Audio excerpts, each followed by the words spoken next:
गुरुजी मेरे को आपसे एक क्वेश्चन है। गुरुजी सब बोलते हैं कि जो भी होता है भगवान के रूप से होता है, पर मुझे भगवान में विश्वास नहीं है। ठीक है। तो मेरी मम्मी ने कहा था एक बार गुरुजी के पास जाना, उनसे ही क्वेश्चन करना, वो आपको बताएंगे कि भगवान होते हैं कि नहीं। आप बताओ भगवान होते हैं कि नहीं? मुझे लगता नहीं होते। आपको ऐसा कैसे क्यों लगता है? मुझे लगता है कि जो भी होता है साइंस के रूप से ही होता है। जैसे बारिश होना वो भी साइंस से ही होता है। कैसे साइंस से? क्योंकि वो वाटर सर्कल होता है ना। वो वाटर सर्कल होता है ना, जो वाटर जाता है फिर उस बादलों में, फिर उससे बारिश होती है। तो फिर अपने सीजन पे ही क्यों होती है? सर ये भी तो उसमें क्वेश्चन होगा।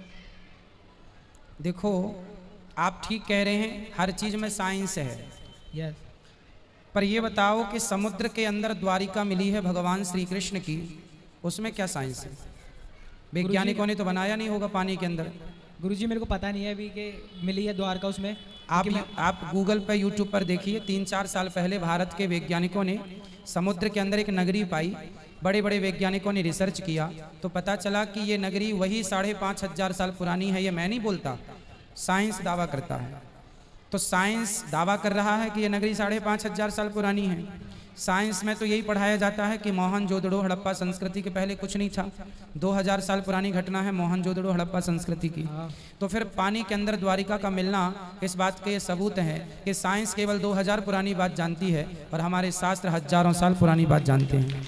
ये मैं नहीं प्रूव कर रहा हूँ, साइंस प्रूव कर रहा है। अब दूसरा, गुरुजी अंतरिक्ष से आपने सुना होगा ऊपर अंतरिक्ष में ओम की ध्वनि निकल रही है, ऐसा साइंस ने माना है।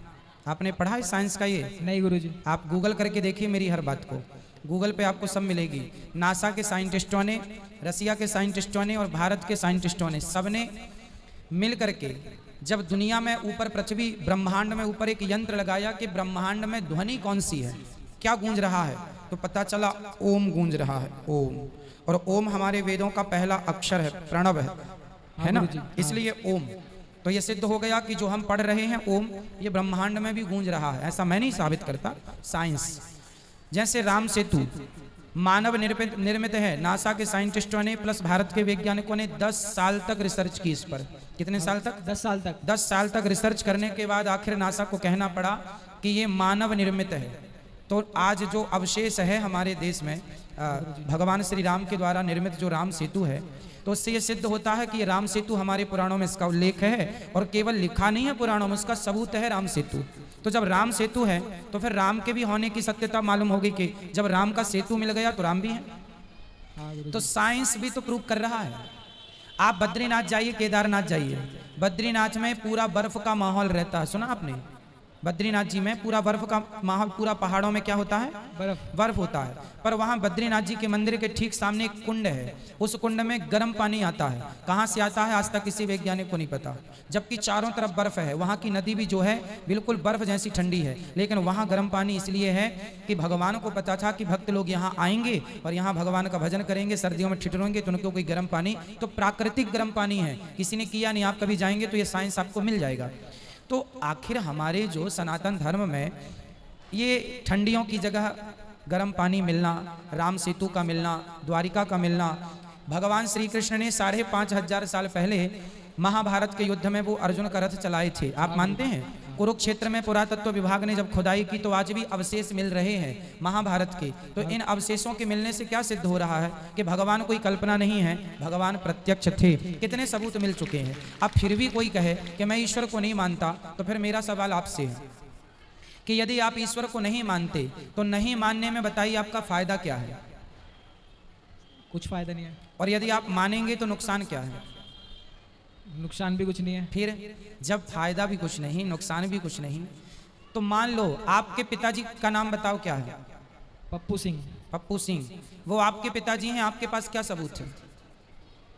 प्रूफ तो नहीं है। प्रूफ नहीं है। जब बिना प्रूफ को आप एक आदमी को बाप कह सकते हैं तो भगवान की प्रूफ की जरूरत ही क्या है?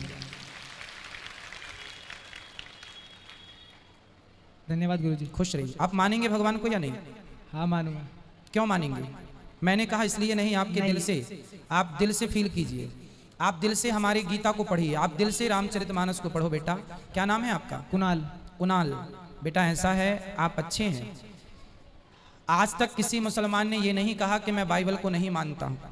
आज तक किसी ईसाई ने नहीं कहा, आज तक किसी मुसलमान ने नहीं कहा कि मैं कुरान को नहीं मानता। आज तक किसी ईसाई ने नहीं कहा कि मैं बाइबल को नहीं मानता। लेकिन लाखों हिंदू ये कहते हैं कि मैं भगवान को नहीं मानता। यही सनातन धर्म का सबसे बड़ा दुर्भाग्य है। बेटा मैं आपको बता दूं, नासा का गठन कितने साल पहले हुआ? नासा गठन पता नहीं बेटा 1950 में नासा का गठन हुआ। 1950 से कुछ वर्ष पहले, 1950 में सैटेलाइट छोड़ी जाने लगी। तो 10 साल पूर्व ले लो, 20 साल पूर्व ले लो।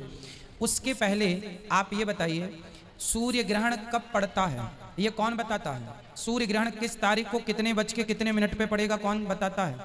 नासा वाले। नासा तो 70 साल पहले था ही नहीं, 80 साल पहले था ही नहीं। चलो 100 साल लो, 100 साल पहले तो नासा था ही नहीं, फिर कौन बताता था? गुरुजी हम भी तो नहीं थे 70 साल पहले। बेटा आप नहीं थे, हम नहीं थे, पर 100 साल पहले देश तो रहा होगा ना भारत। हाँ गुरुजी। तब तो ग्रहण भी रहे होंगे कि नहीं? हाँ। फिर कौन बताता था? अब हम बताते हैं। हमारे भारत में पंचांग आपने सुना होगा, पंचांग कैलेंडर सुना है? हाँ। हमारे भारत में साल में 12 साल में एक बार कुंभ लगता है। कुंभ जानते हैं? नहीं गुरुजी। कुंभ नहीं जानते? नहीं। हरिद्वार में 12 साल में एक बार कुंभ लगता है। प्रयागराज में कुंभ का मेला भी लगा था। हाँ, हाँ, हाँ, कुंभ का मेला लगा था ना। तो ये कुंभ का मेला कब से लग रहा है आपको पता है? नहीं गुरुजी। हजारों साल से चला आ रहा, कोई आज से नहीं लग रहा बेटा, हजारों साल से। और 12 साल में किस तारीख को कब से कुंभ स्टार्ट होगा? हमारे भारत के ऋषि मुनियों ने पंचांग में 100 साल पहले, 100 साल बाद किस तारीख को किस डेट पर चंद्र ग्रहण सूर्य ग्रहण कितने बज के कितने मिनट पे पड़ेगा, साइंस तो नासा को आज पता चला। हमारे ऋषि मुनियों ने पंचांगों के द्वारा ये गणना हमको हजारों साल पहले बता दी थी। तुलसीदास जी ने हनुमान चालीसा में पृथ्वी से सूर्य कितना दूर है बताओ? पृथ्वी से सूर्य? हाँ बहुत दूर है। 14 अरब किलोमीटर। कितना? 14 अरब। 14 अरब किलोमीटर दूर है पृथ्वी से सूर्य, वैज्ञानिक कहते हैं। और यही बात गोस्वामी तुलसीदास जी ने हनुमान चालीसा में लिख दी। युग सहस्त्र योजन पर भानु। अब आप योजन का और सहस्त्र युग का हिसाब निकालेंगे तो 14 अरब ही निकल के आएगा। युग सहस्त्र योजन पर भानु, लीली होता ही मधुर फल जानू। तो साइंस बेटा जो कह रहा है हमारे ऋषि मुनियों ने लिख दिया। बताइए गुरुत्वाकर्षण का सिद्धांत किसने दिया? गुरुत्वाकर्षण का? हाँ न्यूटन ने। न्यूटन? किसने? न्यूटन ने गुरुत्वाकर्षण का सिद्धांत कब दिया? पता नहीं। नहीं पता? लगभग 300 साल पहले।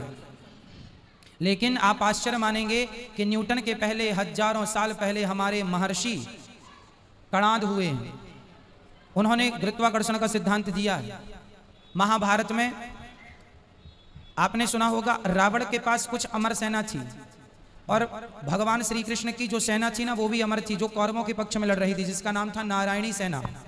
नारायणी सेना तो कभी मरेगी ही नहीं। फिर उसका क्या किया गया जानते हैं? उसको भीम भैया ने यहाँ से फेंक के कहाँ पहुंचाया? जो गुरुत्वाकर्षण का आज भी सैटेलाइट वहां भेजी जाती है जहां पृथ्वी का गुरुत्वाकर्षण समाप्त हो जाता है, तो वहां पर फेंका।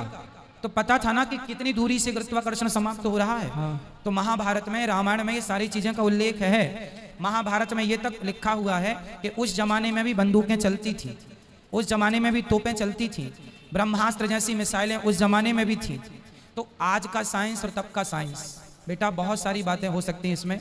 ईश्वर संदेह का विषय नहीं है बेटा, श्रद्धा का विषय है। जब मुसलमान को, जब क्रिश्चियन को अपने धर्म ग्रंथों पर संदेह नहीं है तो हम हिंदुओं को भी नहीं होना चाहिए। ये आप सभी की जिम्मेदारी है, आप सभी युवाओं की जिम्मेदारी है। चलो आप कहते हैं कि मैं ईश्वर को नहीं मानता, आप कहते हैं मैं बाबाओं को नहीं मानता। चलो थोड़ी देर के लिए आप बोलो अनिरुद्धाचार्य जी मैं आपको नहीं मानता, बोलो एक बार। पर मैं आपको तो मानता हूँ। मानते हो? Thank you. पर देखो अब कोई मेरे से कहे, कोई कहे कि मैं अनिरुद्धाचार्य को नहीं मानता, उनकी बातें नहीं मानता, तो ये बताओ कि अनिरुद्धाचार्य कहता क्या है? मैं क्या आपको शराब पिलाने की बातें करता हूँ? नहीं। क्या मैं बीड़ी पिलाने की, गांजा पिलाने की? उल्टे मैं हमेशा माँ बाप की सेवा करने की बातें करता हूँ। जबकि आप आज के युवाओं को देखो, आप कहते हैं ईश्वर को नहीं मानते, आप जैसे तमाम भाई लोग ईश्वर को ना मान करके वो शराब पी रहे हैं। क्या शराब पीना सही है? क्या गुटखा खाना सही है? नहीं। क्या पर नारी पर स्त्री पर दृष्टि डालना सही है? नहीं। तो आज के बच्चे ईश्वर को ना मान के जा कहाँ रहे हैं? चलो आप ईश्वर को नहीं मानते, यदि नहीं मानते और फिर सही रास्ते पे चल रहे हैं, सत्य बोल रहे हैं, माँ बाप की सेवा कर रहे हैं, अच्छे काम कर रहे हैं, तो मैं फोर्स नहीं करूंगा कि ईश्वर को मानो। अरे ईश्वर को मानना इसलिए कि हमें पॉजिटिव विचार प्राप्त हो, पॉजिटिविटी प्राप्त हो, इसलिए मानना चाहिए ईश्वर को। क्योंकि हमारे सारे पॉजिटिव विचार हमारे धर्म शास्त्रों में, गीता में लिखा है कर्मण्येवाधिकारस्ते। गीता कहती है तू अपना कर्म करता रह, सफलता मैं तुझे प्रदान करूंगा। कर्म कर, फल की कामना। तो गीता में क्या बुरा लिखा है? कुछ नहीं लिखा फिर गुरु। इसलिए बेटा गीता पढ़ना है, रामायण पढ़ना है, और ईश्वर नहीं है ये बात आप सिद्ध करके बता दीजिए, तो हम मानेंगे कि आप सही कह रहे हैं, और मैं आपको सिद्ध करके बताऊंगा कि ईश्वर है। साइंस के पास कोई जवाब नहीं है बेटा। मैं कुछ सवाल दाग दूंगा साइंस को, साइंस चुप हो जाएगा। आप बच्चे हैं, अभी वो बड़े सवाल मैं आपसे नहीं करूंगा, पर बहुत सारे सवाल मेरे पास हैं जो साइंस के पास नहीं है। कोई विज्ञान को जानने वाला यदि मेरे से आए और बात करे, मैं संतुष्ट कर सकता हूं उस व्यक्ति को, पर वो मुझे संतुष्ट नहीं कर सकता, क्योंकि मेरे पास ऐसे सवाल हैं कि जो साइंस के पास नहीं है। पर साइंस के ऐसे लाखों सवाल आप मेरे से पूछिए जिसका मैं उत्तर देता चलूंगा, एक भी सवाल में हिचकूंगा नहीं, क्योंकि साइंस पूरा हमारे शास्त्रों से निकला है। बताओ ज्ञान बड़ा कि विज्ञान? विज्ञान, ज्ञान, क्या बड़ा है? ज्ञान। हाँ, आपने ठीक कहा, ज्ञान बड़ा है, ज्ञान बाप है, और विज्ञान ज्ञान का बेटा है। तो ज्ञान तो हम लोग, हमारे वेद पुराणों में ज्ञान ही ज्ञान तो भरा है, विज्ञान तो बेटा है, इसलिए ज्ञान से विज्ञान निकला है। इसलिए ज्ञान ऑलरेडी जर्मनी में ऑलरेडी हमारे वेदों पर रिसर्च की जा रही है, फिर नए नए आविष्कार किए जा रहे हैं। आज जो मोबाइल आप यूज करते हैं, ये मोबाइल किसकी देन है? किसी व्यक्ति ने बनाया है, माना कि, पर ये तकनीक कहाँ से आई? इसकी कल्पना कहाँ से आई? ज्ञान प्राप्त करके। ये ज्ञान कहाँ से आया? हमारे वेदों में। हमारे यहाँ भी पहले ऋषि मुनि बात कर लेते थे, जैसे अंतर्धान हो जाना, अदृश्य हो जाना। अदृश्य की तो अभी कोई टेक्नोलॉजी आई भी नहीं, नारद जी तो अदृश्य हो जाते थे। अभी तो बहुत सारी, शंकर जी ने गणेश जी के सिर में हाथी का सिर लगाया, क्या ये मेडिकल साइंस नहीं है? आज कोई वैज्ञानिक लगा के बताए? साइंस, हमारे वेद पुराण तो वहां तक पहुंचे हैं जहां तक साइंस को पहुंचने में अभी हजारों साल लग जाएगा। आदमी के सर पे, आदमी के धड़ पे हाथी का सिर लगाना, आदमी के धड़ पे बकरे का सिर लगाना, 2 सर्जरी की है शंकर जी ने, एक गणेश जी की, एक ससुर दक्ष जी की। तो ये सब साइंस हमारे वेद पुराणों में ही ना भरा है। बच्चा माँ के पेट में जाता है तो 9 महीने तक उसकी पूरी एक्टिविटी हमारे भागवत में लिखी है। घड़ी कैसे बनाई जाती है, घड़ी की तकनीक हमारे भागवत जी में लिखी है। फिर साइंस, यदि आप लोगों ने वेद पुराणों को इग्नोर ना किया होता, पढ़ा होता बेटा गहराई से, तो आज नासा जर्मनी नहीं, आज भारत बड़ी बड़ी उपलब्धियां प्राप्त कर रहा होता। भारत आज बहुत बड़े बड़े सॉफ्टवेयर बना रहा होता, बड़े बड़े आविष्कार कर रहा होता। ठीक है, धन्यवाद गुरुजी। खुश रहिए।